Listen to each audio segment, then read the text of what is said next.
అందరూ చాలా శ్రద్ధగా వింటున్నారు, అద్భుతంగా జరుగుతుంది అక్కడ. అయితే జరిగిన పరిణామం ఏంటో తెలుసా? ఆ కుమార్తె, ఆ పాప దేవుని సేవకుడు చెప్పిన ప్రతి మాట వింటూ ఉంది.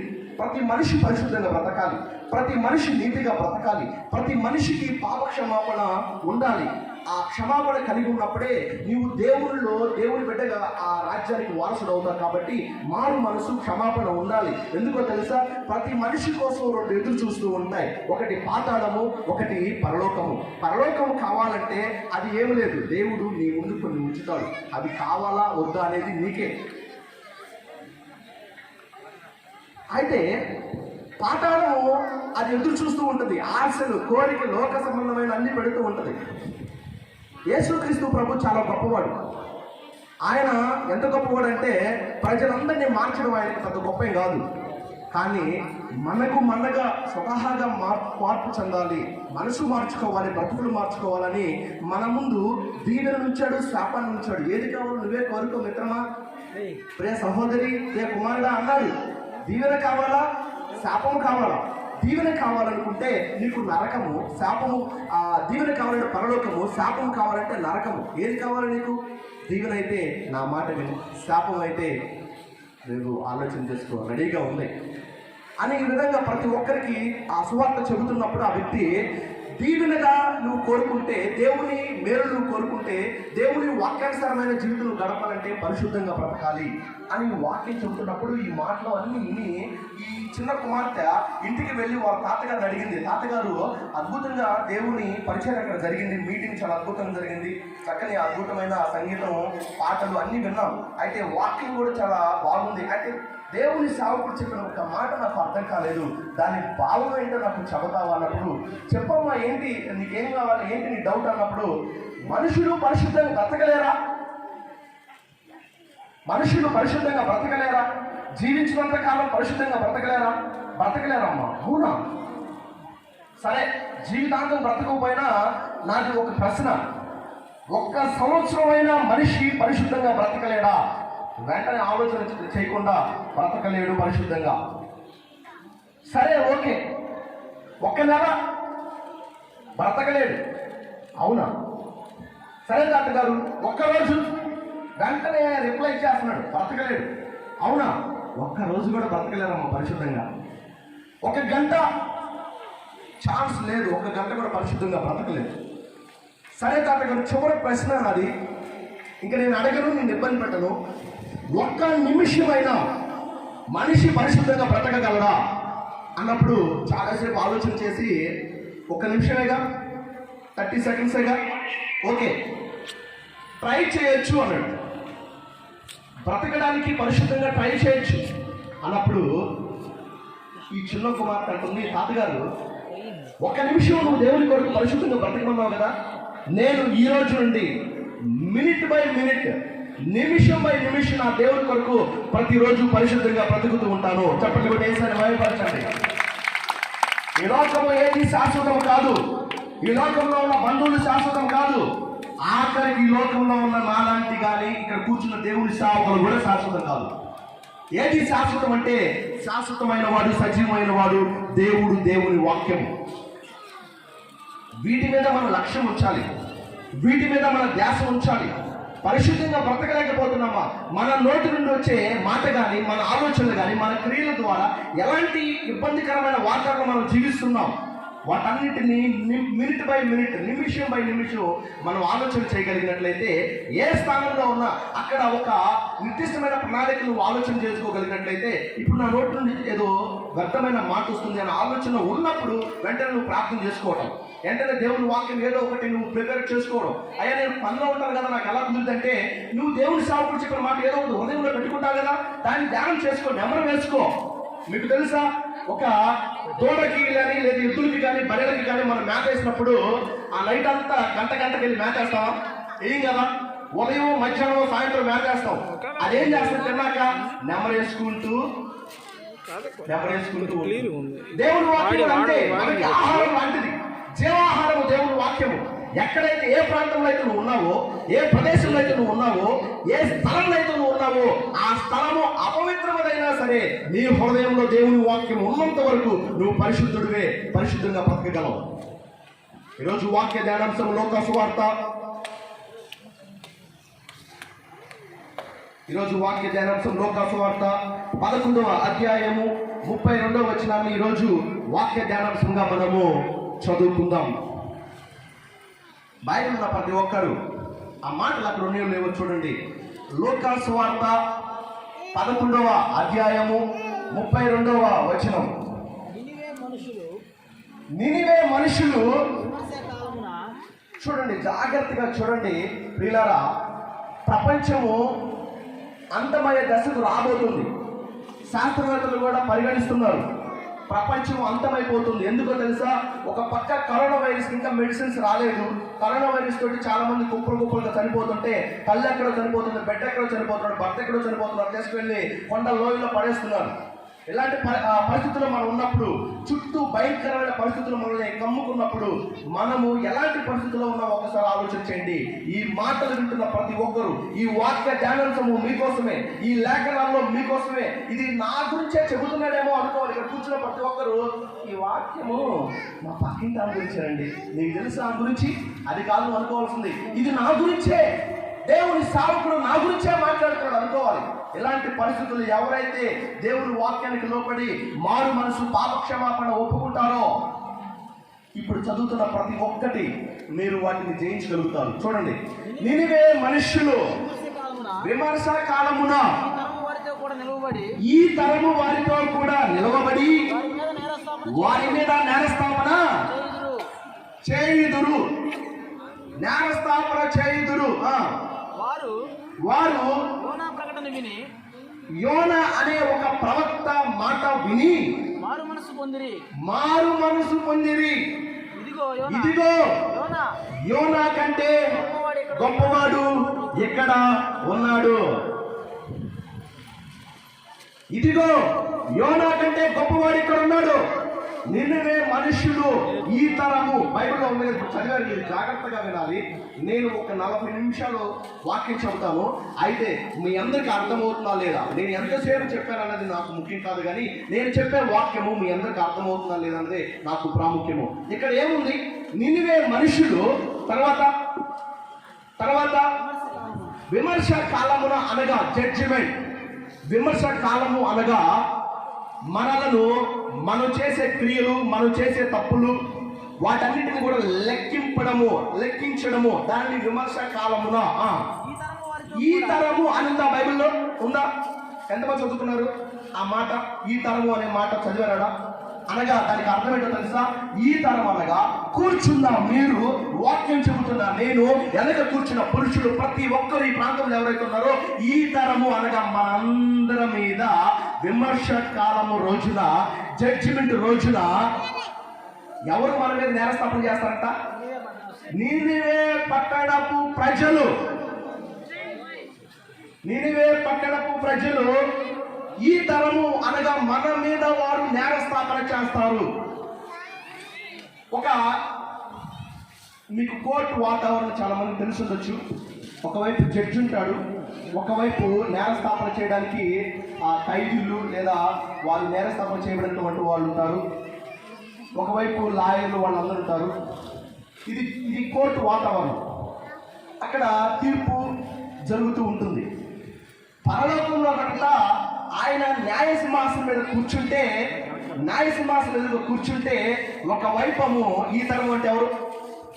ఈ తరం అంటే ఎవరు? అందరు నా వైపు చూడండి. ఆ అమ్మాయి మా పిల్లలు, మా భార్య, ఓకేనా? చూడలేదు ఎప్పుడు మీరు? నాకు పెళ్ళి కూడా 11 సంవత్సరాలు అవుతుంది, ఓకేనా? రైట్. ఈ తరం అంటే ఎవరు చెప్పాలి? ఈ తరము మనము అనండి, మనము. ఈ తరం అంటే మనమే. యేసుక్రీస్తు ప్రభు సింహాసనం మీద కూర్చుంటే ఒకవైపు నినివే పట్టణపు ప్రజలుంటారు, ఒకవైపు మనందరం ఉంటాం. వీళ్ళంతా ప్రభువా, వీళ్ళు ఇలాంటి వాళ్ళు, వీళ్ళు తప్పులు చేశారు, ఇదిగో ఈమె ఇలాంటిది, ఇదిగో వీడు ఇలాంటి వాడు. మన పుస్తకాలన్నీ, మన జీవితంలో చేసిన తప్పులు, లోపాలన్నీ పుస్తకాలన్నీ వీళ్ళ దగ్గర ఉంటాయంట. వాళ్ళు మన మీద నేరస్థాపన చేస్తారు అని బైబిల్లో ఉంది. ఏంటి వాళ్ళు మన మీద నేరస్థాపన ఎందుకు చేస్తారు? వాళ్ళంత గొప్పవాళ్ళ, అంత నీతిమంతులా, వాళ్ళు భయంకరమైన వ్యక్తులుగా బైబిల్లో ఉందే. వాళ్ళు మన మీద నేరస్థాపన చేసే అంత అధికారం వాళ్ళకి ఎవరు ఇచ్చారు? వారు ఎక్కడ పొందుకున్నారు ఈ అధికారాన్ని? మన మీద నేరస్థాపన చేయడానికి వారికి ఏ తప్పులు లేవా? వారి మీద ఎలాంటి దోషాలు లేవా? ఎలాంటి వాళ్ళ మీద ఆ యొక్క నేరాలు శిక్షలు లేవా? వాళ్ళు మన మీద నేరస్థాపన చేయడానికి వాళ్ళు పొందుకున్న అర్హతలేంటి అని ఆలోచన చేస్తే అసలు వీళ్ళు ఎలాంటి వాళ్ళు, ఈ నినివే పట్టణ ప్రజలు ఎలాంటి వాళ్ళు అని ఆలోచన చేస్తే నహూము అనే దైవజనుడు, బైబిల్లో నహూము అనే దైవజనుడు ఈ నినివే పట్టణ ప్రజలు ఎలాంటి వాళ్ళు క్లుప్తంగా కొన్ని విషయాలు తెలియజేశాడు. చూడండి, నహూము గ్రంథము, బైబిల్లో ఈ గ్రంథం ఉంది, నహూము గ్రంథం ఉంది. చూడండి, 1వ అధ్యాయం ఓపెన్ చేయండి ప్రతి ఒక్కరు. నినివే పట్టణ ప్రజలు ఎలాంటి వాళ్ళు, వీళ్ళంటే మన మీద విమర్శకాలంలో తీర్పు తీరుస్తారని బైబిల్లో ఉంది. వీళ్ళు అంత నీతిమంతుల, అంత గొప్పవాళ్ళు. అసలు వీళ్ళు ఒక్క మాటలో మన మాస్ లెక్కలో కొట్టుకోవాలంటే, మాట్లాడుకోవాలంటే వీళ్ళంత బుద్ధిమంతులా అని మనకు ఒక ప్రశ్న రావచ్చు. అయితే వీళ్ళు ఎలాంటి వాళ్ళు? నహూము అనే దైవజనుడు క్లుప్తంగా 1వ అధ్యాయం 9వ వచనం చెప్తున్నాడు. చూడండి, 1వ అధ్యాయం 9వ వచనం. చాలు, ఒక పాయింట్. వీళ్ళు ఎలాంటి వాళ్ళు? దురాలోచన పరులు. నెంబర్ 1 అడుగుతాను మీ అందరినీ, నినివే పట్టణ ప్రజలు ఎలాంటి వాళ్ళయ్యా అని మనం అనుకుంటుంటే ఈ నహూము అనే దైవజనుడు వాళ్ళు దురాలోచన పరులు. బ్రదర్ మనతో మాట్లాడుతున్నాడు, దురాలోచన పరులు అంటే వీళ్ళు. తర్వాత 10వ వచనం, అదే 1వ అధ్యాయం 10వ వచనం.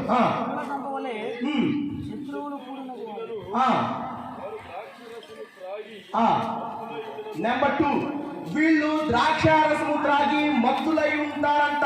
ఎల్లప్పుడూ త్రాగుబోతులు, మద్యమత్తులో ఉంటారు వీళ్ళు, నిత్యము తాగడమే, త్రాగుబోతులు. నహూము గారు ఎలాంటి వాళ్ళయ్యా వీళ్ళంటే నెంబర్ 2 తెలియజేస్తున్నాడు, వీళ్ళు త్రాగుబోతులు బ్రదర్. నెంబర్ 3 14వ వచనం.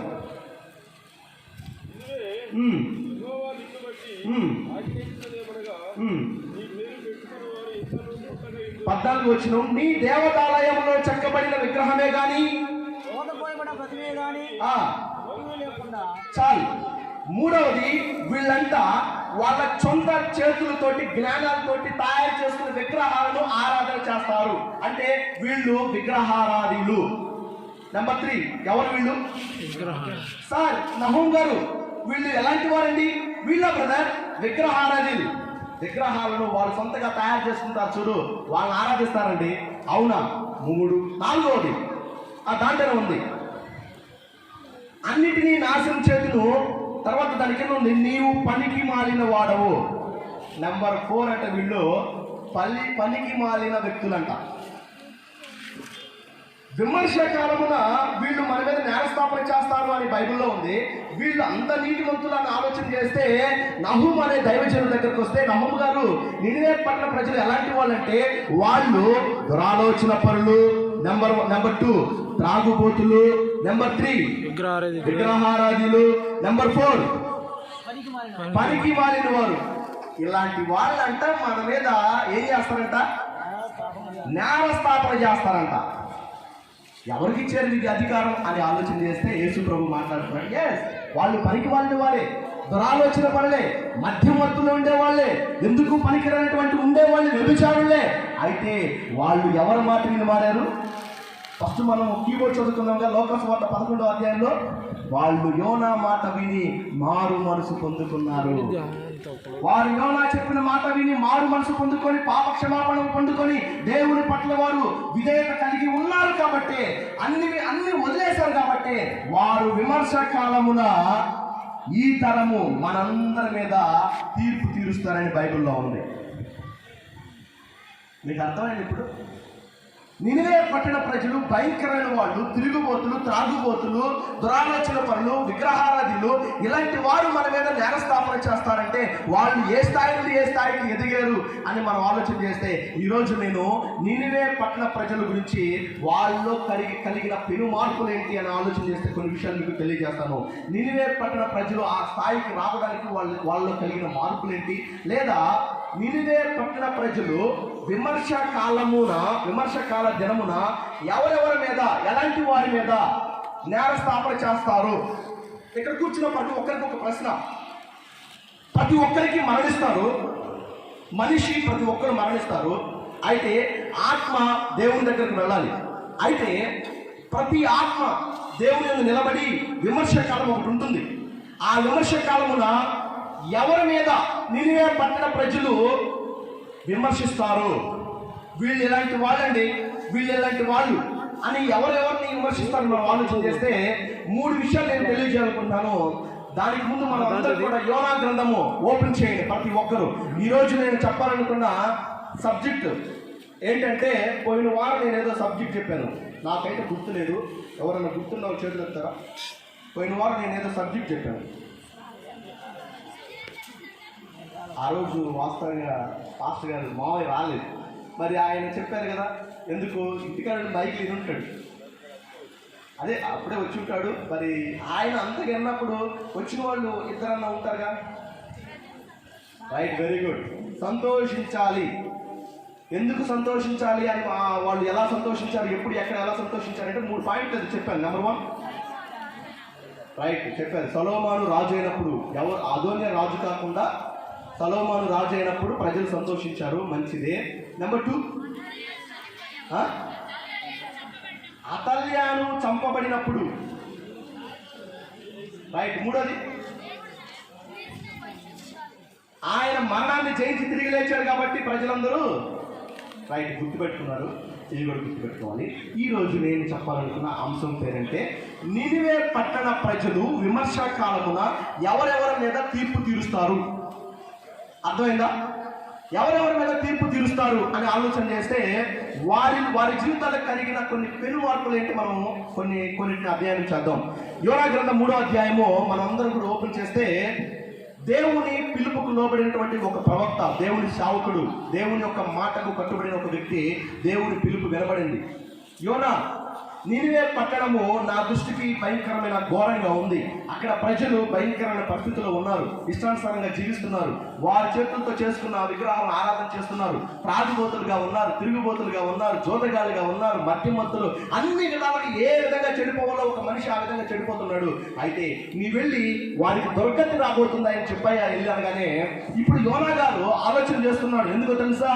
నినివే పట్టణ ప్రజలు భయంకరమైన వ్యక్తులు, నేను అక్కడికి వెళ్ళి దేవుని సువార్త చెబితే వాళ్ళు నా కంటను కోసేస్తారు కాబట్టి నేను అక్కడికి వెళ్ళలేను. కనుక దేవుడు చెప్పిన మాట, ఈ ఒక్క మాట వినకుండా తప్పించుకుందామని చెప్పేసి నినివే వెళ్ళాల్సిన యోనా గారు తర్షీషు పట్టణానికి వెళ్ళడానికి డబ్బులన్నీ సంపాదించుకున్నాడు. మరి ఎక్కడ సంపాదించుకున్నాడు? చాలా సంపాదించుకున్నాడు. ఎందుకో తెలుసా? నినివే పట్టణానికి వెళ్ళాలంటే 500 కిలోమీటర్లు యోనా గారు ఉన్న ప్రాంతం నుండి, లేదా ఆ తర్షీషు వెళ్ళడానికి 2500 కిలోమీటర్లు. అయితే 500 కిలోమీటర్లు వెళ్ళి దేవుని మాట చెప్పాలని దేవుని చెప్పిన మాట అందరూ చెప్పకుండా 2500 కిలోమీటర్లు తర్షీషు, ఇప్పుడు మనం పలుకుతున్నటువంటి టర్కీ అనే ప్రాంతాన్ని పూర్వంలో తర్షీషు అంటారు. ఆ తర్షీషు వెళ్ళే ఓడకి అడుగు ప్రాంతానికి వెళ్ళి కూర్చున్నాడు. అమ్మాయి ఆ సేఫ్ జోన్లో ఉన్నాను, ఇంకా నినివే పట్టణానికి వెళ్ళాల్సిన అవసరం లేదు, దేవుడికి నేను కనపడలే అనుకున్నాడు. ఈ రోజుల్లో చాలా మంది కూడా అదే అనుకుంటున్నారు. ఎక్కడో 4 గుబురులు చూస్తారు, అరే ఇక్కడ గుబురులు బాగున్నాయి అంటారు, ఆ గుబురులో కూర్చుంటారు. ఇక వేస్తాడు, మొక్క 2, 3 వేస్తాడు, ఎవరు చూడలేదుగా మనల్ని. పక్కన నుంచి వస్తాడు పోలీసుడు, ఇక జూడియోల పరుగులో లింగి ఎక్కడ ఉంటుందో, డ్రాయిలు ఎక్కడ ఉంటుందో వెళ్ళిపోతానే ఉంటారు. ఎవరు చూడలేదండి మమ్మల్ని.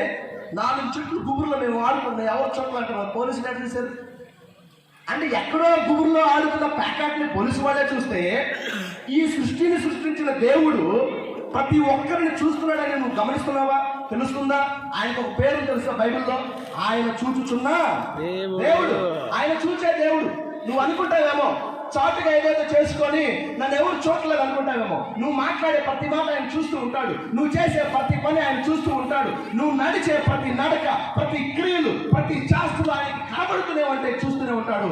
ఎందుకో తెలుసా? నీ మీద ఇంకా ఉగ్రత కురిపించలేదు. ఇకనైనా మారతావేమో, ఇకనైనా కొంచెం మార్పు చెందుతావేమో, నీకు ఇంకొక అవకాశం ఇద్దామని దేవుడు నిన్ను ప్రేమిస్తున్నాడు. కాబట్టి ఎందుకో తెలుసా? నీ తల్లి గర్భంలో పిండంగా ఉన్నప్పుడు ఆయన రూపురేఖలను మార్చిన దేవుడు, నిన్ను చూసిన దేవుడు. యోనా గారు కూడా అదే వెళ్ళి అడుగు భాగంలో కూర్చున్నాడు, ఎవరు చూడలేదు అనుకున్నాడు. ఇప్పుడు దేవుడు యోనా గారిని చెప్పిన మాట ఎక్కడికి వెళ్ళిపోతున్నాడు అని చెప్పేసి ఒక తుఫాను, భయంకరమైన గాలి తుఫాను, ఒక ఉగ్రత వచ్చేసింది.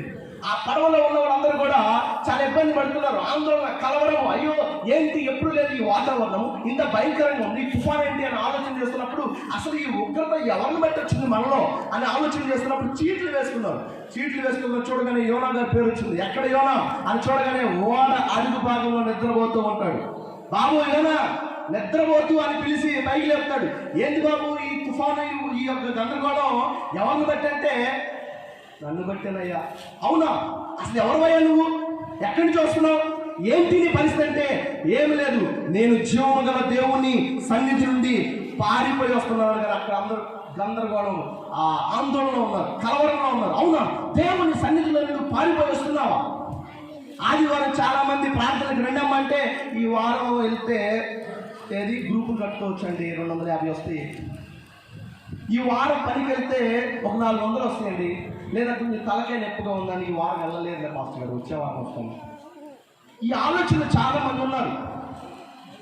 ప్రతి వారము బైబిల్లో ఉంది. సంవత్సరానికి ఎన్ని ఆదివారాలు చెప్పాలి? ఎన్ని ఆదివారాలు? వెరీ గుడ్, 52 ఆదివారాలు. ప్రతి ఆదివారం ఒక్కొక్క వజ్రపు రాయితో సమానమని దేవుని లేఖనాలు మనకు తెలియజేస్తున్నాయి. ఆ వజ్రపు రాయిని మిస్ అవుతున్నావా? 400 కోసం నువ్వేదో ఆరాటపడుతున్నావా? ఆలోచించే. 400 కాదమ్మా, దేవుని సన్నిధి వజ్రం లాంటిది. వెళ్ళు, దేవుని సన్నిధిలోకి వెళ్ళు, బలపడు, బలహీనతలు తీసివేసుకో.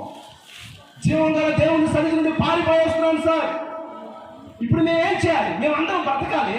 భయంకరంగా తుఫాను, గాలి అన్నీ ఉన్నాయి, మేమందరం బతకాలి. ఇది నేనుందని చెబుతున్నావు కదా. ఇప్పుడు మా పరిస్థితి ఏంటి అంటే, అయ్యా మీరు ఏం కంగారు పడొద్దు, ఇబ్బంది పడొద్దు, ఆందోళన చెందొద్దు, నన్ను ఎత్తి సముద్రంలో ఏంటి దేవుడు అప్పుడు మీ అందరూ ఏ ఇబ్బంది లేకుండా ఈ తుఫాను, ఈ అలలు అన్నీ ఆపేస్తాడు.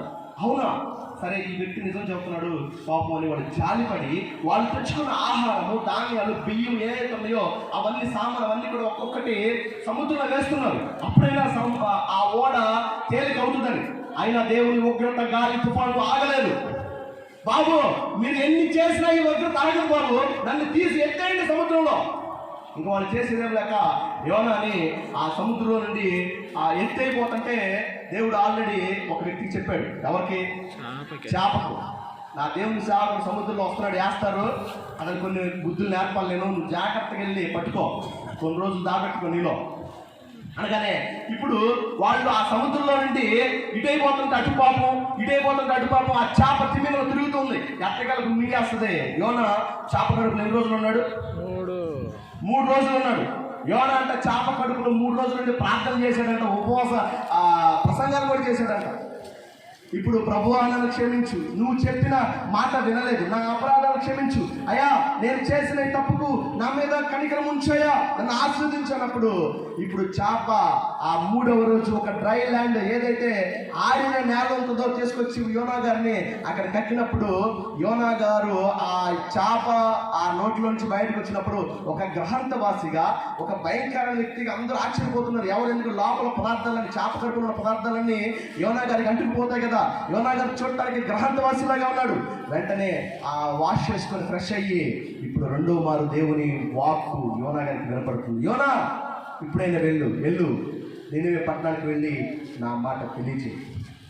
ఇప్పుడు యోనా దేవుని మాటకు కట్టుబడి నినివే పట్టణ ప్రాంతానికి వెళ్ళి అక్కడికి వెళ్ళి అనేక మంది ప్రజలకు మీరు చేస్తున్న ఈ తప్పులు, మీ పాపాలకు, మీరు చేస్తున్న అపరాధాలకు మధ్యవర్తులుగా జీవిస్తున్నారు, వ్యభిచార తలంపులు కలిగి జీవిస్తున్నారు, అక్రమార్కులుగా జీవిస్తున్నారు, ఇదిగో మీలో తగ్గింపు లేదు, మీలో హెచ్చింపే ఉంది, జాగ్రత్త, దేవుని ఉగ్రత మీ మీదకి రాబోతుంది, ఆయన ఉగ్రతకు మీరు గురి కాబోతున్నారని ఎప్పుడైతే వారందరికీ అది ప్రేమ సువార్త కాదు, హెచ్చరించాడు.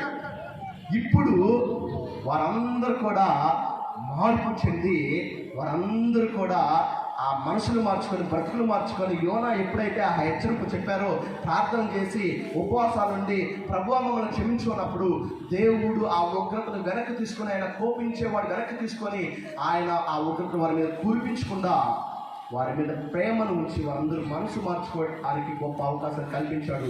అలాంటి మనసు మార్చుకున్నారు కాబట్టి యేసుక్రీస్తు ప్రభు వారు కొన్ని సంవత్సరాలు అయినప్పటికీ కూడా ఆ మాట ఇప్పుడు తెలియజేస్తూ నినివే పట్టణ ప్రజలు వారు బ్రతుకులు మార్చుకున్నారు కాబట్టి వారు విధేయతగా విశ్వాసంతో జీవించారు కాబట్టి మీ అందరి మీద తీర్పు తీరుస్తారని యేసుక్రీస్తు ప్రభు వారు తెలియజేశారు.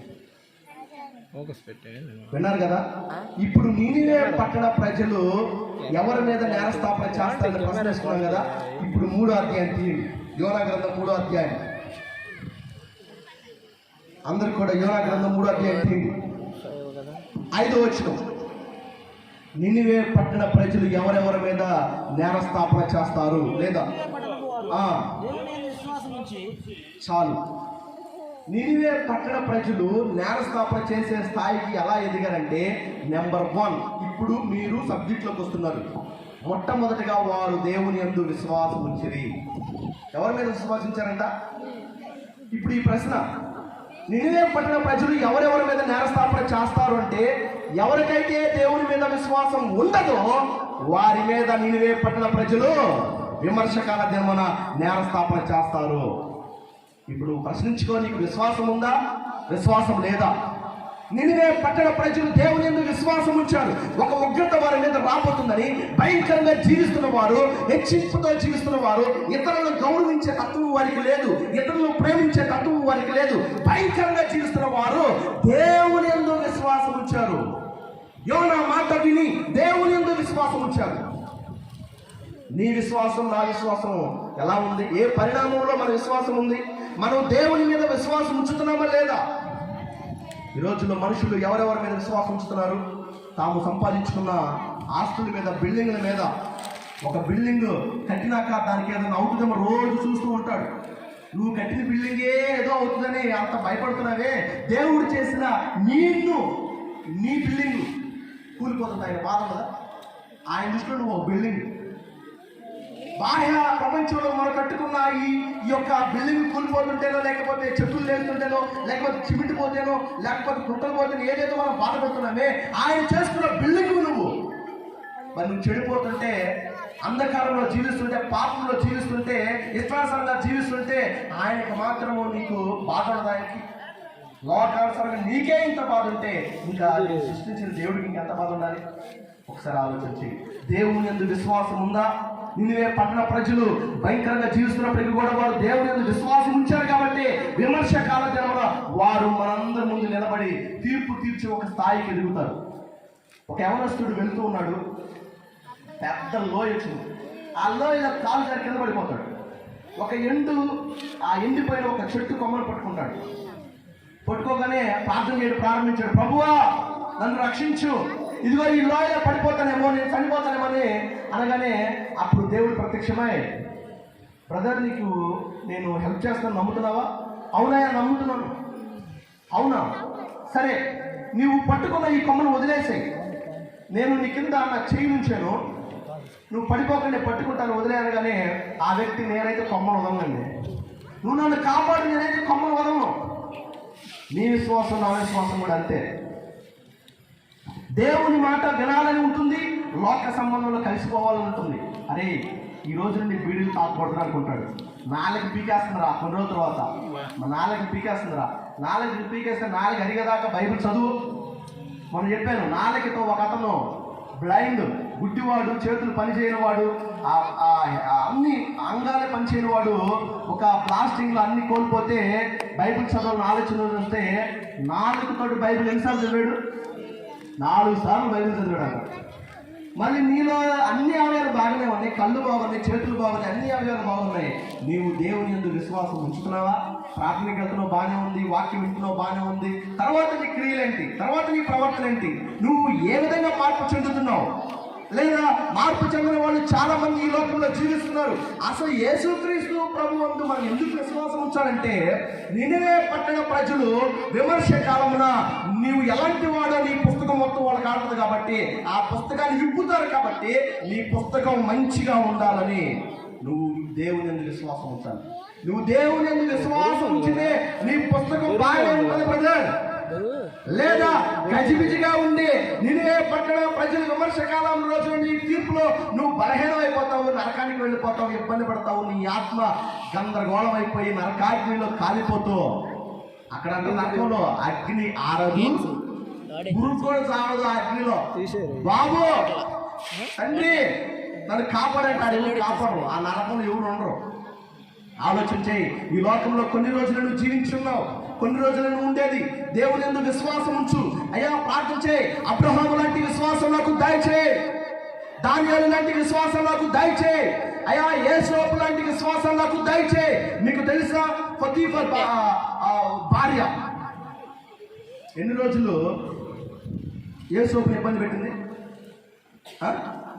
చెప్పండి, ఎన్ని రోజులు, ఎన్ని సంవత్సరాలు ఇబ్బంది పెట్టింది యేసోపుని? 11 సంవత్సరాలు పాపానికి పురికొల్పింది యేసోపుని. అయితే ఎవరి యందు విశ్వాసం ఉంచాడు? దేవుని యందు విశ్వాసం, నమ్మకం ఉంచాడు. నా దేవుడు నా హృదయంలో ఉన్నంతకాలం నేను పాపం చేయను, పాపానికి విరోధమే. నీవు కూడా అదే. దేవుని వాక్యం నీ గుండెల్లో ఉన్నంత వరకు ప్రతి ఒక్కరూ పాపాలు చేసిన వాళ్ళే, ఏ భేదము లేదు, అందరూ పాపాలు చేసిన వాళ్ళే. అయితే దేవుడు అనుగ్రహించి మహిమను పొందలేకపోతున్నాను బైబిలే ఉంది. ఇక్కడ నీతిమంతులు ఎవరూ లేరు. ప్రతి ఒక్కరు ఏదో తప్పులు, ఇబ్బందులు, బలహీనతలు ఉన్నాయి ప్రతి ఒక్కరికి. అయితే వాటిని తీసివేసి, వాటిని వదిలేసి దేవుడు రమ్మన్నాడు. దేవుని యందు విశ్వాసం ఉంచమన్నాడు. ఉందా దేవుని యందు విశ్వాసము? దానియేలు సింహాల గృహంలో పడేస్తే సింహాల గృహంలో ఉన్న దానియేలు భయపడ్డా? విశ్వాసంతో దేవుని యందు విశ్వాసంతో ప్రార్థన చేస్తే సింహాలు కూడా దానియేలు చూసి మోకరించాయంట. నా దేవుని సేవకుడు వస్తాడు, కొన్ని రోజులు ఉంటాడు, లోపల సింహాలు చెప్పుకుంటాడు, ఆజ్ఞించుంటాడు, మీరేం తినొద్దు పాపం అంటే అప్పుడు దాకా ఆకలితో ఉంది అంట. చూడగానే ఎర్రగా బుర్రగా మంచి హైట్ పర్సనాలిటీ దాని లోపల పడగానే గుడకలేసుకుంటాయి. అమ్మయ్యా మంచి ఆహారం దొరికాడనే ప్రభు మాట సాధించాడు. మీరు కొంచెం ఆగండి, మీరు తాగడానికి లేదు, నా ప్రియ కుమారుడు విశ్వాసంతో ఉన్నాడని చూడాలి కదా నేను కూడా అన్నప్పుడు సింహాల గృహాల్లో సింహకాలం చూసి భయపడకుండా మోకరించి ప్రార్థన చేసి ప్రభువుతోటే దేవునితోటే ప్రార్థన చేస్తూ ఉన్నాడు. దేవుని యందు విశ్వాసం అంటే అది. కష్టాలు వస్తాయి, బాధలు వస్తాయి, సమస్యలు వస్తాయి, అన్నీ మనకి అనుకూలంగా ఉండవు. అన్నీ నాకే వస్తున్నాయండి, అన్ని కష్టాలు నాకే వస్తున్నాయండి, పక్కోళ్ళకి రావట్లేదు అనుకోవద్దు. పక్కోళ్ళ గురించి నువ్వు ఆలోచన చేయొద్దు.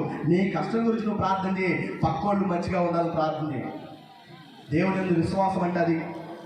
నినివే పట్టణ ప్రజలు దేవుని యందు విశ్వాసం ఉంచారు కాబట్టి వారు విమర్శ కాలమున మనందరి ముందు, ఈ తరము వారి మీద విమర్శ కాలమున తీర్పు తీరుస్తారని బైబిల్లో ఉంది. దేవుని యందు విశ్వాసము నువ్వు ఉంచాలా లేదు ఒకసారి ఆలోచన చేయి. యాడ్సన్ టైలర్ అనే ఒక దేవుని సేవకుడు ఒక పడవలో ప్రయాణం చేస్తూ ఉన్నాడు. అయితే భయంకర తుఫాను, గాలి, వాన వచ్చింది. అయితే యాడ్సన్ టైలర్ అన్నాడు, ఈ తుఫాను గాలి మిమ్మల్ని ఏం చేయనగానే ఆ నావికుడు, ఆ డ్రైవర్ వచ్చి, బాబు కొంచెం ఆగాయా, నేను చాలా సంవత్సరాల నుంచి ఎక్స్పీరియన్స్ కలిగి నేను ఉన్న నావికుడిని, డ్రైవర్ని, నాకు తెలుసు ఈ తుఫాను వచ్చింది మనం కలిసి కదలేము, భయంకరంగా ఇబ్బంది పడతాము, మనకి ఏదో ఒకటి ఇబ్బంది పడతాను. కానీ బ్రదర్ మీరు ఏం టెన్షన్ పడమాకండి, బాధపడమాకండి, నేను ప్రార్థన చేస్తాను, అద్భుతాలు చేసేది నా దేవుడు. ప్రార్థన చేయడం మన ఉందైతే అద్భుతాలు చేసేది నా దేవుడు కాబట్టి ఈ ఉగ్రతను మనం కాపాడుతాడు. బాబాయ్ మీలాంటి చాలా మంది చూసాను. కానీ అప్పుడు యాడ్సన్ టైలర్ అనే దేవుని సేవకుడు మోకరించి ప్రార్థన చేస్తున్నప్పుడు అతను చూసి హేళన చేశాడు ఆ నావికుడు. అతను చూసి అబ్బో లేచాడంటే ప్రార్థన అంట, విశ్వాసం అంట, ప్రార్థన చేస్తాను. కానీ పూర్వంలో తెరచాపు పడవలు ఉన్నాయి. అంటే తెరచాపు పడవలు అంటే ఎటు గాలి వీస్తే అటు వెళుతూ ఉంటాయి పడవలు. ఇప్పుడు ఎప్పుడైతే ఈ యాడ్సన్ టైలర్ అనే దేవుని సేవకుడు ప్రార్థన చేస్తున్నప్పుడు ఆ గాలి, ఆ వర్షం నిమ్మలం అయిపోయిందంట. గొప్ప సాక్ష్యము అతని జీవితంలో.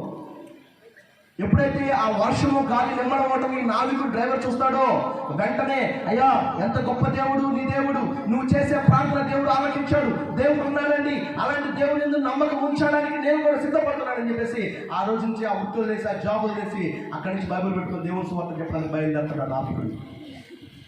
యాడ్సన్ టైలర్ చనిపోయినప్పుడు అతని కొడుకు జాన్ టైలర్ అనే వ్యక్తి చాలా అద్భుతంగా సాక్ష్యాలు చెబుతాడు.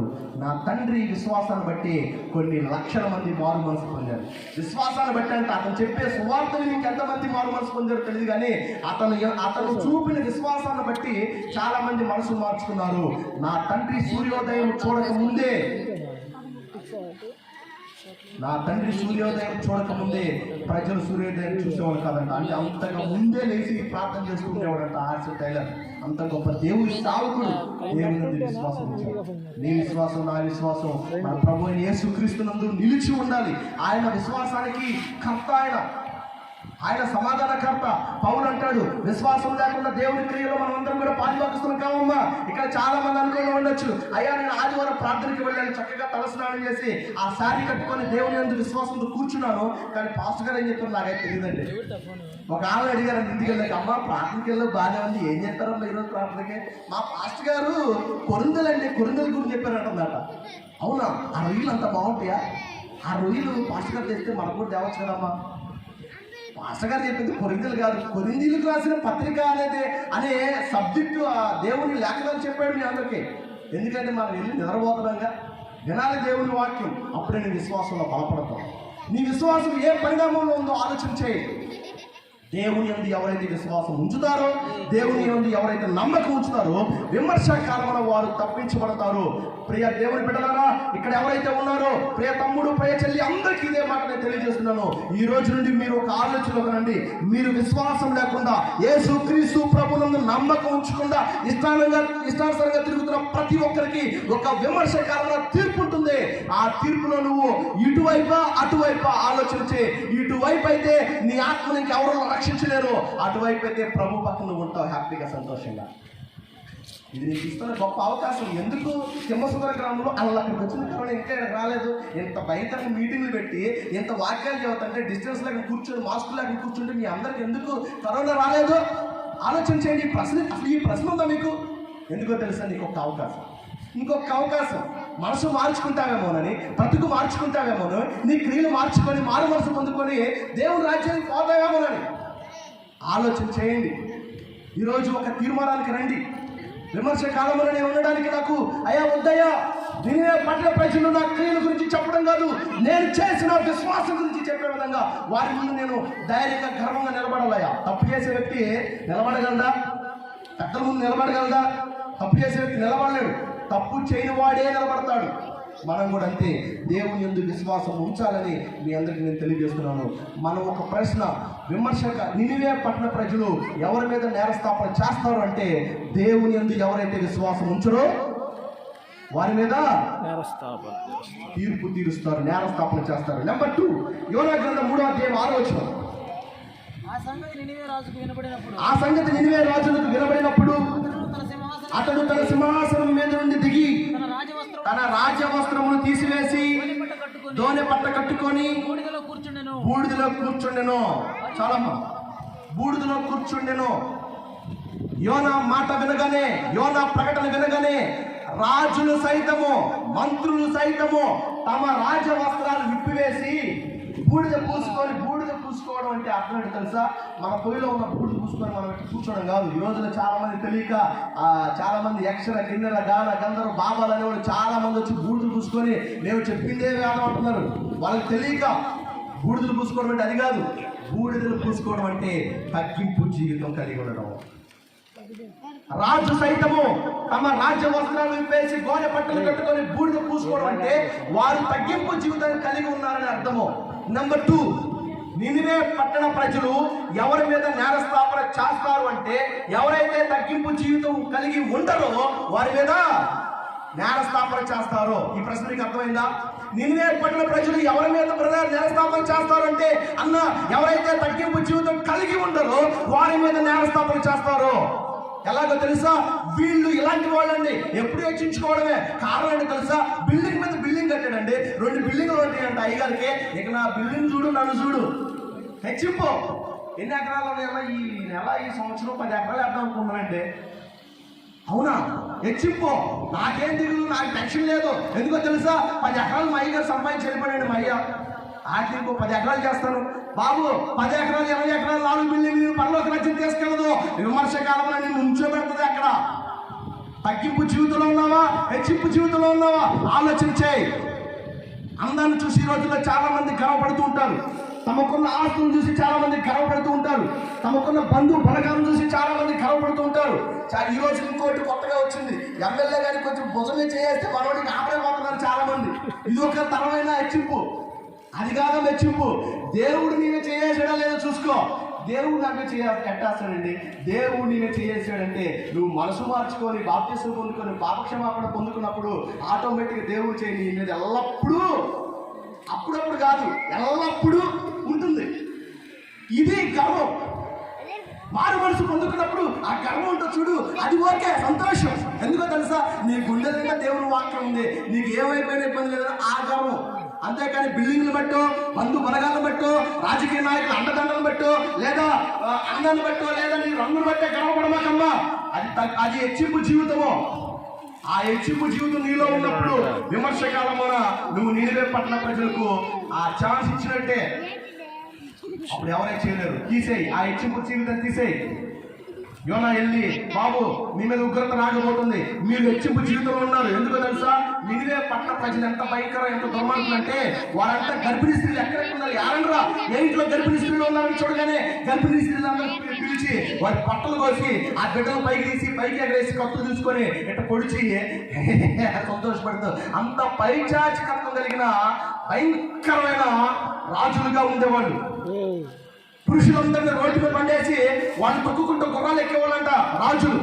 అలాంటి పైచాచికత్వం కలిగిన ఆ రాజులంట ఎప్పుడైతే ఉగ్రత రాబోతుందో యోనా గారు చెప్పిన మాట విని రాజవస్త్రాలు తీసివేసి బూడిద పూసుకొని తగ్గింపు జీవితం కలిగి ఉండి మోకరించి, ప్రభువా మమ్మల్ని కాపాడు, మమ్మల్ని రక్షించయ్యా, నీవు తప్ప మమ్మల్ని రక్షించేవాడు ఎవరు లేరయ్యా, అయ్యా ఇప్పటి వరకు మేము ఎగిరేవయ్యా, మాకున్న ఆస్తులను బట్టి, మాకున్న అందాన్ని బట్టి ఎగిరేవయ్యా, మాకున్న బలగాలను బట్టి ఎగిరేవయ్యా, ఇది కాదని తెలుసుకున్నావయ్యా, బలమైన దేవుడు నువ్వు, మేము ఎవరు ఎందుకు ఎగరాలో, ఎవరెందుకు విశ్వాసం ఉంచాలో మేము తెలుసుకున్నావయ్యా, మమ్మల్ని రక్షించే దేవుడు నువ్వే, ఈ ఉగ్రత నుండి కాపాడేవాడు నువ్వే ప్రభు అని వారందరూ కూడా మోకరించి, రాజులు సైతము, మంత్రులు సైతము, ప్రజలు సైతము, ప్రతి ఒక్కరు కూడా దోణ పట్టులు కట్టుకొని ప్రభు ఎందుకు విశ్వాసం ఉంచి ఎలా ఉన్నారంట, ఉపవాసం ఉన్నారంట. ఉపవాసం ఉన్నారు. ఎవరన్నా, బాబు మా బర్రెలకు మేత వేస్తాను అన్నా కానీ పంపించదంట. అరే అక్కడ కుదరదు, ఎందుకు తెలుసా, మనోడు బర్రెలకు మేత వేస్తానని చెప్పి కొంచెం అన్నం అంటాడు అని అందుకొని పంపించదంట మనోళ్ళని. ఉపవాసం ఉన్నారు, దేవుని యందు విశ్వాసం ఉంచి తగ్గింపు జీవితం కలిగి ఉన్నారు. ఉందా నీలో తగ్గింపు జీవితము? ప్రతి దానికి హెచ్చిస్తున్నావు, ప్రతి దానికి గర్వపడుతున్నావు, ప్రతి దానికి నీలో నువ్వే హెచ్చింపు జీవితాన్ని కలిగి ఉన్నావు. తీసేయమ్మా జీవితాన్ని, తీసే బ్రదర్ అంటే జీవితాన్ని. హెచ్చింపు జీవితం ఉండదు. ఇతరులను బట్టి నువ్వు సంతోషంగా ఉండు. బ్రదర్ నువ్వు ఉన్నత స్థానానికి వెళ్ళావు, చాలా సంతోషమే. అన్న నేను కూడా మంచి జాబ్లో ఉన్నాను, చాలా సంతోషమే. ఇది మంచి జీవితం. అంతేగాని నాకేంటి నెలకి 50,000 వస్తున్నాయి, అది కాదు జీవితం. ఆ గర్వం వద్దన్నా. దేవుడు నన్ను ఆస్వాదించాడు, మంచి జీవితం, మంచి జాబ్, మంచి లైఫ్ ఉంది, మంచి విధానం నేను పోతున్నాను, దేవుడు నన్ను ఆస్వాదించాడు, దేవుడు నన్ను అభివృద్ధి పరిచాడు, ఇది మంచి జీవితము. మీకు తెలుసా, బైబిల్లో ఇద్దరు ఉన్నారు. ఎవరో తెలుసా, ఒక అతను ట్యాక్స్ కలెక్టర్, ఇంకో అతను సొంకరే. ఇప్పుడు సొంకర్ వచ్చి ఏ ప్రార్థన చేస్తున్నాడు, ట్యాక్స్ కలెక్టర్ వచ్చి ప్రార్థన చేస్తున్నాడు. సొంకర్ ఏ విధంగా ప్రార్థన చేస్తాడు, అవ్వా నేను ఎన్ని ఇస్తున్నాను నీకు, అసలు నా జీవితం ఏంది, నా లైఫ్ ఏంది, అసలు నా బతికేంది, నీకు ఎన్ని కానుకలు ఇస్తున్నాను, అసలు నేనేంటో తెలుసా అని తను తాను హెచ్చించుకుంటూ ప్రార్థన చేస్తున్నాడు. ట్యాక్స్ కలెక్టర్ అన్ని ఉన్నాయి, డబ్బు ఉంది, అధికారం ఉంది, బంధు బలగాలు ఉన్నాయి, పొజిషన్ ఉంది, సంఘంలో అన్ని విధాలుగా ఒక లైఫ్ ఉంది. ఈ వ్యక్తి ఏ విధంగా ప్రార్థన చేస్తున్నాడు తెలుసా, అయ్యా నేను పాపిని, ఆయన నన్ను క్షమించు, నేను ఎప్పటివరకు ఎన్నో అపరాధాలు చేశాను, నన్ను క్షమించు. క్షమించి ఇక్కడ ఉంది, హెచ్చింపు ఇక్కడ ఉంది. ఎవరిని ఆస్వాదిస్తాడు దేవుడు? ఎవరైతే తగ్గింపు జీవితాన్ని కలిగి తను తాను తగ్గించుకున్నవాడు హెచ్చించబడము, తను తాను హెచ్చించుకునేవాడు వెర్రవేగమాకమ్మ అన్నం ఉందనే, వెర్రవేగమాక తమ్ముడు కొంచెం జాబ్ ఉందనే, వెర్రవేగంలో 10 ఎకరాలు ఉందనే, 2 బిల్డింగ్లు ఉన్నాయని, వెర్రవీగో దేవుని వలయంలో ఉన్నాడని, గర్వపడు దేవుని రక్షణ నీలో ఉందని, వెర్రవీగో నీ చేతిలో బైబిల్ ఉందని, వెర్రవీగో దేవుని రక్షించాడని, అది సంతోషము. నిన్నే పట్టణ ప్రజలు తను తాను తగ్గించుకొని. మీకు తెలుసా, విలియం కేరీ చాలా గొప్ప దేవుని సేవకుడు, చాలా కొన్ని లక్షల మంది రక్షించినటువంటి దేవుని సేవకుడు William Carey.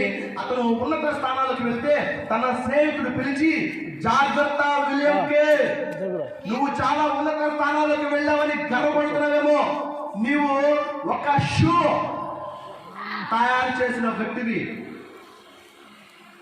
Your shoe maker, just your shoe maker brother William Carey.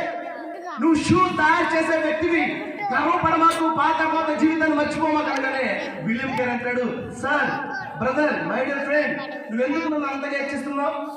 నేను షూ తయారు చేసే వ్యక్తిని కాదు, ఐఎమ్ జస్ట్ షూ మేకర్. నేను షూ రిపేర్ చేసే వ్యక్తిని, షూ తయారు చేసే వ్యక్తిని కాదు, వాటిని రిపేర్ చేసే వ్యక్తిని. తగ్గించుకున్నాడు. గొప్ప దేవుని సేవకుడు. అన్ని విధాలుగా ముందుకు వెళ్ళిన వ్యక్తి తగ్గింపు జీవితం కలిగి ఉన్నాడు. ఉందమ్మా నీలో తగ్గింపు జీవితం? నీలో అహంకారం ఉందా? తీసే ఈ రోజు నుండి. ఇతరులను తృణీకరిస్తున్నావు. బైబిల్లో యేసుక్రీస్తు వారు బైబిల్లో మాట్లాడతాడు, చాలా మంది అంట తమను బట్టి గర్వపడుతూ ఇతరులంతా తృణీకరిస్తున్నారంట. బైబిల్లో ఉంది. తృణీకరిస్తున్నావా లేక ప్రేమిస్తున్నావా? ఇతరులను పలకరిస్తున్నావా లేకపోతే దూషిస్తున్నావా? తీసే అలాంటి వద్దు. తల్లిదండ్రులు దూషించే వాళ్ళు ఉన్నారేమో ఇక్కడ. అయా ప్రజలు ఆలోచించండి. తల్లిదండ్రులను సన్మానించమని బైబిల్లో ఉంది. మాట్లాడు, మంచిగా మాట్లాడు. తల్లిదండ్రులతో మంచిగా ప్రేమించు. వాళ్ళతో కూర్చొని కాసేపు సానుకూల సన్నిహితంగా ఎలా ఉన్నావమ్మా అని ప్రేమగా మాట్లాడు. వాళ్ళని చూసుకో చక్కగా. ఎందుకంటే ఇప్పుడు ఎవరి ప్రేమలో ఉన్నావు కదా, నీలాంటి ప్రాయంలో వాళ్ళు ఉండి నిన్ను పెంచారు. వాళ్ళేదో వృద్ధాపంలోకి వచ్చారు కదా, అలా అనుకుని వాళ్ళు తీసివేయద్దు, త్రోసివేయద్దు. చూడు, తల్లిదండ్రుల్ని చూడు. ఒక ఆమె ఒక బిడ్డ కోసము చాలా కష్టపడింది. యవ్వన ప్రాయంలో వివాహమైంది, ఒక బిడ్డ కలిగాడు. ఎందుకో ఆ వ్యక్తి మరణించాడు. ఇప్పుడు ఈమె చిన్న బిడ్డ, పాలు తాగే బిడ్డ, ఆమె వివాహం చేసుకోవచ్చు. అయితే ఎందుకో చాలా మంది వివాహం చేసుకోమన్నామా, నువ్వు చాలా అందగట్టవు, చదువుకున్నావు, అన్ని బాగానే ఉన్నాయి, నువ్వు ఎంత చదువుకున్నావు, ఏదో ఉద్యోగం వచ్చింది, నువ్వు ఎందుకు ఆ బిడ్డ కోసం తాపత్రయపడతావు? కానీ లేదండి, నా బిడ్డ కోసం నా జీవితాన్ని త్యాగం చేస్తానని చెప్పేసి ఆ బిడ్డను చాలా ప్రేమగా ముద్దుగా పెంచుకుంటూ ఆ ఇంట్లో పని చేసుకుంటూ ఉంది. ఒకరోజు ఆ ఇల్లు ఎందుకో మంటలు వచ్చేసి లోపల బిడ్డ కాలిపోతూ ఉంది. వెంటనే ఆ తల్లి బయట పనికెళ్ళింది, ఎవరు కాపాడలేకపోతున్నారు. వెంటనే తల్లి వచ్చేసరికి లోపల బిడ్డ ఉన్నాడు, ఉయ్యాల్లో ఏడుస్తూ ఉన్నాడు. ఎవరు వెళ్ళట్లా, సాహసం చేయట్లా. ఈ తల్లి ఎమ్మనే లోపలికి వెళ్ళి ఎవరు వద్దన్నా కానీ, ఎవరు నెట్టేసినా కానీ నా బిడ్డ నేను కాపాడాల్సిందని చెప్పేసి లోపలికి వెళ్ళి ఆ బిడ్డను కాపాడి బయటకు వచ్చింది. ఈ తరుణంలో ఆ తల్లి ఎంట్రుకలు కాలిపోయాయి, శరీరం కాలిపోయింది, దేహం కాలిపోయింది, మొహంతా అందవిహారంగా తయారైపోయింది. అయినప్పటికీ కూడా తమ బిడ్డ కోసం ఆమె ఆ విధంగా త్యాగం చేసి ఉన్నత స్థానంలో నా బిడ్డ నిలబెట్టాలి, నా బిడ్డ ఉన్నత స్థానంలో ఉండాలని చెప్పేసి చక్కగా చదివించింది. పాచి పని చేసుకుంటూ ఆ ఇంటికాడ పని చేసుకుంటూ చదివించింది. అతడు పట్నంలో చదువుకుంటున్నాడు, డాక్టర్ అయ్యాడు. ఒకరోజు తల్లి, నా కొడుకు ఎక్కడున్నాడు, నా కుమారుడు డాక్టర్ అయ్యాడు, గొప్పవాడయ్యాడు, ఇక నేను వృద్ధాప్యంలోకి వచ్చాను, ఈ వృద్ధాప్యంలో నా కుమారుడి దగ్గర చాలా సంతోషంగా ఉండాలని ఎంతో ప్రేమగా ఎంతో ఆశతోటి కుమారుడి దగ్గరికి వెళ్ళాలని వెళ్ళింది అక్కడికి. అయితే ఈలోపు కుమారుడు వివాహం చేసుకుంటాడు, ఒక స్త్రీని ప్రేమించి పెళ్లి చేసుకుంటాడు. అమ్మ, నాకు ఎవరు లేరు, నేను అనాథని, నాకు ఎవరు లేరు, తల్లి లేదు, తండ్రి లేడు, నేను అనాథని అనగానే ఒక స్త్రీ వివాహం చేసుకొని పెళ్లి చేసుకొని చాలా సంతోషంగా ఉంటారు. అయితే ఆ కుమారుడిని కనుక్కోవాలని పట్టణానికి వెళ్ళి అక్కడక్కడ అడ్రస్ తెలుసుకొని కుమారుడి దగ్గరకు వస్తుంది. కుమారుడు ఆ బాల్కనీలో ఉయ్యాలు ఊగుతూ ఉంటాడు. కుమారుని చూసి ఆ తల్లి ఆనందంతో కుమారుడిని ప్రేమిస్తూ సంతోషంగా దగ్గరకు రావడానికి ప్రయత్నం చేస్తున్నప్పుడు, ఎవరు నువ్వు? అయ్యా, ఏంటి అలా అంటావు? నేను మీ అమ్మను అనగానే మా అమ్మ లేదు, నువ్వు ఎక్కడి నుంచి వెళ్ళిపో. ఎందుకు తెలుసా, నిన్ను చూస్తే నా భార్య నాకు ఇంట్లోకి రానిదు, లేదా మాకు విడిపోతాం కాబట్టి నువ్వు వెళ్ళిపో, ఎందుకు నువ్వు బాగలేవు, వెళ్ళిపో ఇక్కడి నుంచి, వద్దు మా కాపురం పోతుంది, నేను నష్టపోతాను, వెళ్ళిపో అనగానే ఆ తల్లి అక్కడే కుమిలిపోయి అక్కడే అల్లాడి అన్ని విధాలుగా బలహీనమైపోయి, అయ్యా నా వల్ల నువ్వు ఇబ్బంది పడద్దు, నేను రావటం వల్ల నీ కాపురం నాశనం అయిందంటే వద్దయ్యా, నేను వెళ్ళిపోతానని చెప్పేసి పాపం వచ్చేటప్పుడు అంట కొన్ని డబ్బులు ఉంటే ఆ డబ్బులు తీసుకొని ఛార్జీలు పెట్టుకొని వచ్చింది. ఇక ఎందుకు నా కుమారుడు దగ్గర ఉండొచ్చు, లేక నా కుమారుడు భలే చూస్తానులే, డాక్టర్ అయ్యాడు కదా, కష్టపడి చదివించాను కదా, ఇంక నాకు డబ్బులతో పనే ఉందని చెప్పేసి వచ్చిందంట. అయితే వెళ్ళడానికి కూడా డబ్బులు లేవు. ఆ ఇది తిరిగి కొంత డబ్బులు అడుక్కొని ఆ డబ్బులు తీసుకొని ఇంటికి తిరిగి వెళ్ళిపోయింది. చాలా రోజులు ఉపవాసం ఉంది. బిడ్డను పెంచి ప్రేమిస్తే అతను చేసిన నమ్మక ద్రోహానికి తల్లి అల్లాడిపోతుంది, తల్లడిల్లిపోతుంది. ఆ హృదయం చలించలేక అన్నం తినలేకపోతుంది, నీళ్లు తాగలేకపోతుంది.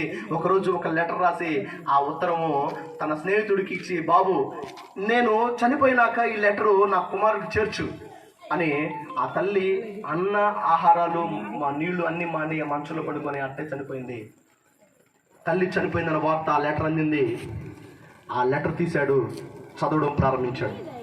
బాబు, నీవు ఈరోజు ఈ స్థాయిలో ఉండడానికి, ఇంత ఉన్నత స్థానంలో డాక్టర్ అనే పొజిషన్ రావడానికి నా యవ్వనాన్నంతా నీకు త్యాగం చేశాను.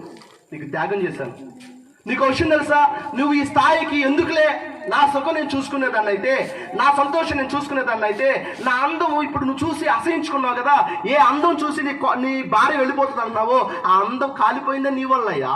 నిన్ను రక్షించడానికే నా అందాన్ని పోగొట్టుకున్నాను, నా ఇంటికి పోగొట్టుకున్నాను, నా జీవితాన్ని అంతా త్యాగం చేసింది నీకోసమేనయ్యా. ఎందుకో తెలుసా, నీవంటే నాకు అంత ప్రాణమయ్యా, నాకు అంత ఇష్టమయ్యా. అయ్యా అయితే ఈ లోకం నువ్వు అనుకున్నంత మంచిది కాదు. ఎందుకో తెలుసా, నేనున్నాను కాపాడాను, నేనున్నాను నేను రక్షించాను, అయితే నేను చనిపోతున్నాను. నువ్వు అనుకున్నంత మంచి లోకం అయితే కాదు, ఇక నుంచే నువ్వు జాగ్రత్తగా ఉండయ్యా. ఆ తల్లి ఆ మాటలు రాసినప్పుడు ఆ కుమారుడు అక్కడే కుప్పకూలిపోతాడు. ప్రియ అవనస్తులారా, ప్రియ తమ్ముడు, ప్రియ చెల్లి ఎవరైతే ఇక్కడ ఉన్నారో, తల్లిదండ్రులను బాధ పెట్టే ఏ ఒక్కరు కూడా సుఖపడలేరు. మా నాన్నగారు పచ్చి తాగుబోతు. నాకు చాలా ఇష్టం మా నాన్నంటే. ఏం సంపాదించలా, కానీ మా నాన్నని నేను చాలా బాగా చూసుకున్నా. హాస్పిటల్లో ఉన్నప్పుడు, మా నాన్న కోమాలో ఉన్నప్పుడు మా నాన్న బ్రతికి తెచ్చాలని మా దగ్గర ఉన్న డబ్బులన్నీ పోసాం. మా నాన్న బ్రతకలా. ఎందుకు తెలుసా, మా నాన్న బ్రతికున్న రోజులు చాలా ప్రేమగా చూసేవాడు. 100 రూపాయలు అంటే 50 రూపాయలు తాగి 50 రూపాయలు మా కోసం ఖర్చు పెట్టేవాడు. అంత ప్రేమ మా నాన్నకి మేమంటే. తల్లిదండ్రులు చనిపోతే మరలా తిరిగి రారు. తల్లిదండ్రులు చూడండి, తల్లిదండ్రులు ప్రేమించండి, అసహించుకోమాకండి. వారు ఇప్పుడు వృద్ధాపంలోకి వచ్చి వాళ్ళ కాళ్ళు లేదా కొంచెం పాచిపోయి గందరగోళంగా ఉంటే అసహించుకోమాకండి, వాళ్ళని ప్రేమించండి. ఎందుకో తెలుసా, నీవు రేపు ఆస్తాయే, నీది కూడా రేపు ఆస్తాయే. కోడళ్ళారా అత్తలను గౌరవించండి, అత్తలారా కోడళ్ళు మీ కూతురులాగా ప్రేమించండి. ఇవి తెలుసుకోండి. బైబిల్ చదువుతుంది ఇదే. ఎక్కడి నుంచో వస్తుంది కోడలు. ఇక్కడికి రాగానే ఆ అత్త మీద పెత్తనం చేయాలనుకుంటుంది ఒక ఇంట్లో. ఎక్కడి నుంచో వస్తుంది కోడలు. కోడలు రాగానే పాపం వాళ్ళ కూతుర్ని ఎలాగా చూసుకుందో అట్లా చూసుకోలేక కోడల మీద పెత్తనం చేయాలంటుంది ఒక అత్త. ఇది కాదు. అత్తా కోడలు అన్యోన్యంగా ఉండండి. సీరియల్ చూడటం ఆపేసేయండి. అత్తా కోడలు ఆ సీరియల్ చూసి నష్టపోమాకండి. చాలా మంది ఆగిప్పుడే వస్తాను, ఏందమ్మా సీరియల్ పోయిద్ది కాసేపు, అరే అమ్మ అన్నం పెట్టి వస్తాడు భర్త, అప్పుడే పాపం ప్యాకెట్ ఆడి వస్తాడు. లేదా ముందు దాకా ఫుల్గా వస్తాడు. ఎవరు? మా నాన్నలాగా. మా నాన్న అంటే ఇక్కడ ఉన్నాడు కదా బాబాయ్, మా నాన్నలాగా వస్తాడు. అన్నం పెట్టి అంటాడు. ఇప్పుడు ఏం చెప్తున్నావా, పెడతా నాగు ఏందమ్మా అంత ఏముందాడా, ఆ సీరియల్ ఏముంది, తీసే ఆ సీరియల్, అవన్నీ వద్దు మనకి. చదువు, బైబిల్ చదువు, పాటలు నేర్చుకో, ప్రార్థన చేసుకో, దేవుని సేవకులు అడుగు.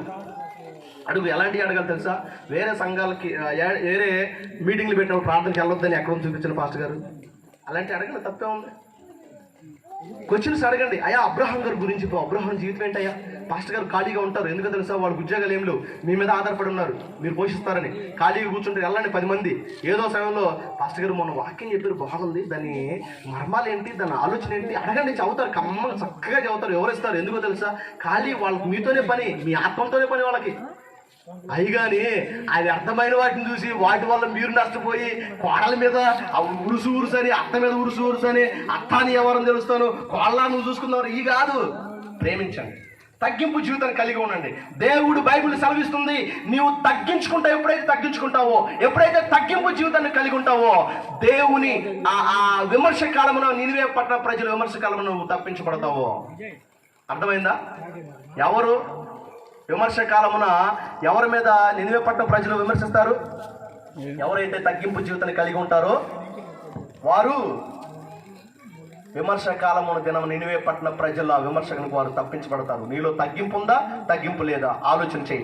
3వది యోనా గ్రంథం 3వ అధ్యాయం 9వ వచనం. ఈ మాట చెప్పిన ప్రసంగం ముగిస్తాను. 3వ అధ్యాయం 9వ వచనం. మనుషులందరూ, అమ్మ ఇది ఎడచాలంట, ఏడుదది మళ్ళీ ఇంకోసారి చెప్పు బ్రదర్.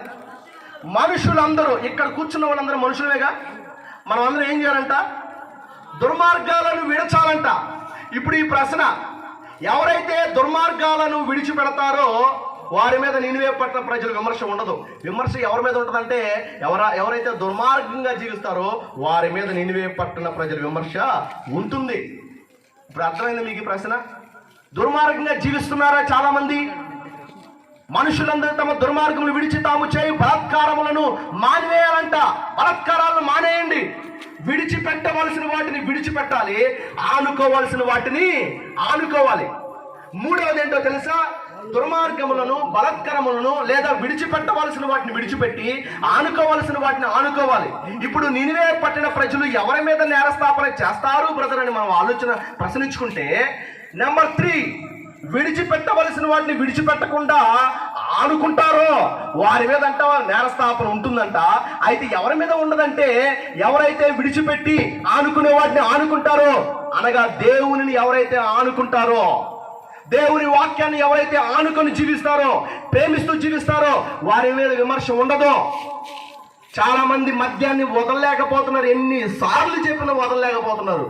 ఎందుకో తెలుసా, వాళ్ళు దాన్ని ఎలా ఉన్నారు, గట్టిగా పట్టుకున్నారు. ఏంటిది? ఆ మద్యాన్ని. ఆ ఉప్పు గుండలు మేము వత్తంలో చూస్తుంటే దాన్ని ఒక ఉద్యమంలాగా చేస్తున్నారు ఆ బాటిల్ కోసం. ఇది క్యూలో నిలబడి ఏమంటారు దాన్ని, ఒక క్వార్టర్ 2 క్వార్టర్ల కోసము ఎలాగా క్యూలో ఏదో ఉద్యమంలాగా, ఏదో సంపాదించిన లాగా, వాళ్ళు ఏదో భార్య బిడ్డ